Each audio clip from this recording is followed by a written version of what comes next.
the attack on Doha, the Hamas attack, the attack of the Israelis on Hamas in Doha. And I want to focus in on whether that's really changed something. I spoke to Abdullah Al-Auda a few days ago. I've interviewed him. His interview will come out after yours. And he mentioned a really interesting phrase. He said, he feels that these last few weeks will possibly change the trajectory of the calculus of some of the Muslim rulers. Now, he wasn't being over optimistic, but I think he called it the Doha moment. That we potentially maybe we may be moving beyond those security arrangements that or calculations that many of the Muslim rulers have had for the last few decades, possibly. So I want to really talk about whether the Muslim world has turned over a new leaf, especially since these attacks on Doha, and have they realized that Israel does have a hegemonic, expansionist agenda when it comes to the Middle East, and have they changed their perceptions of the United States? Now, let's start really with the most recent news. Donald Trump has made some really strong statements in the last day about West Bank expansion, but that's really come after months of doing nothing really in relation to this genocide. Can you comment on whether there is still a coherent policy that the Americans have towards Gaza, and whether this recent announcement that potentially Tony Blair may be recruited as some sort of governor of Gaza falls within any form of well thought through, understanding of American foreign policy? I think one of the things that is worth noting is that when Trump first won his second term and came to power, one of the first things he does is he calls for a ceasefire, forces the Israelis into a ceasefire that they don't want, which means Netanyahu ends up going to the White House to try to talk to Donald Trump. And then Donald Trump sends Adam Boehler to talk directly to Hamas to try to negotiate the release of some hostages. The Israelis get upset and end up leaking it in a bid to try to humiliate Trump in front of the other Republicans that are backed by AIPAC in order to try to suggest somewhat that Trump is violating the terms of the agreement between AIPAC and between a number of the members of Congress. Trump ends up moving Adam Boehler from the Gaza file to the Afghanistan file and the like. And then there's a very interesting phenomenon that takes place later. The Epstein files become something that's talked about across America, and it coincides with a sort of falling in line on the part of Donald Trump with that which the Israelis would like to see happen in Gaza. Having said that, I don't think that necessarily means that the Americans have surrendered all of their foreign policy to the Israelis with regards to Gaza.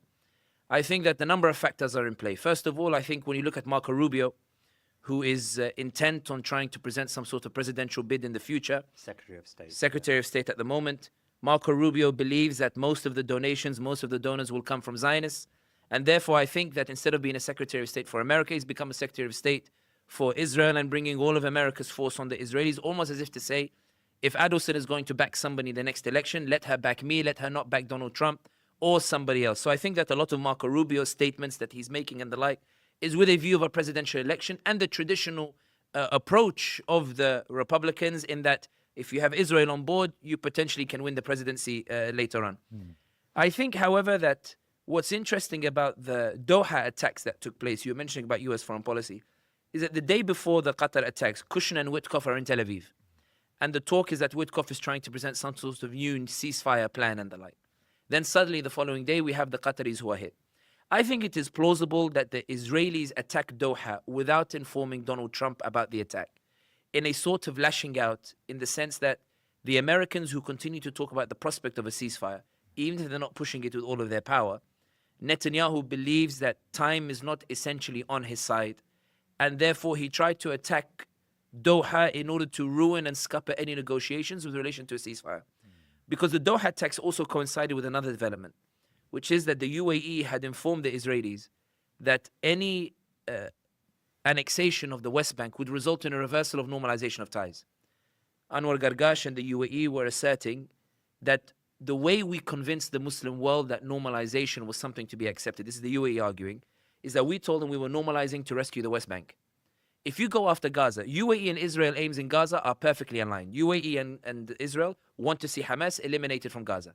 Saudi Arabia and Israel are perfectly aligned on Gaza. They want to see Hamas eliminated from Gaza and they want to see a different authority in Gaza itself, and they want to see a disarmed Palestine.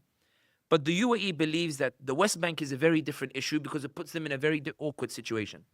The reason I think Trump made the statement that he is categorically against the annexation of the West Bank is because I think for the first time there is a joint lobbying effort on the part of the entire Muslim world, whether it's Erdogan, whether it's bin Zayed, whether it's bin Salman, whether it's the Qataris and beyond.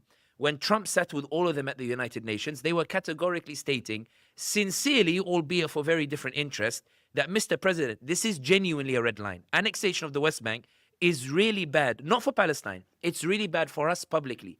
It's really bad for our relations with the Americans. And that's why I think that Donald Trump, in the same way that he told Netanyahu, go and burn Gaza, and then met King Abdullah the next day and said, my Riviera plan was just an idea, Donald Trump likewise spoke with Netanyahu and then seemed to approve this plan somewhat of Tony Blair going to this authority in Gaza and the like, then met with those Muslim leaders who told him it was a red line, and now he's coming out with a different statement saying annexation of the West Bank is completely different.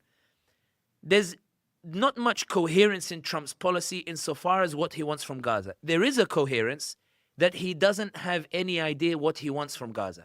There is a coherence in that Trump, unlike Biden had a very clear idea of what he wanted in Gaza. Whatever Israel wants, I do.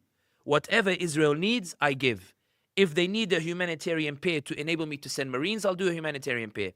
If they're struggling to ethnically cleanse northern Gaza, I'll do a humanitarian corridor to help facilitate the ethnic cleansing of Gaza. And Harris's memoirs are coming out and saying that Biden, when he saw everybody was becoming pro-Palestinian in the base, said, but I'm a Zionist. With Donald Trump, however, it's who gives him the most ideal argument that brings America's best interest. And Trump doesn't know where that lies at this particular moment in time. And that's why I think that, to your question, does America have a policy on Gaza? I don't think America has a policy on Gaza at this moment in time. I don't think Trump has a policy on Gaza. I think that it's about who has the strongest lobby. And I think when it comes to Gaza, the strongest lobby is the Israeli, UAE, Saudi lobby. When it comes to the West Bank, I think the Israeli lobby is weakening.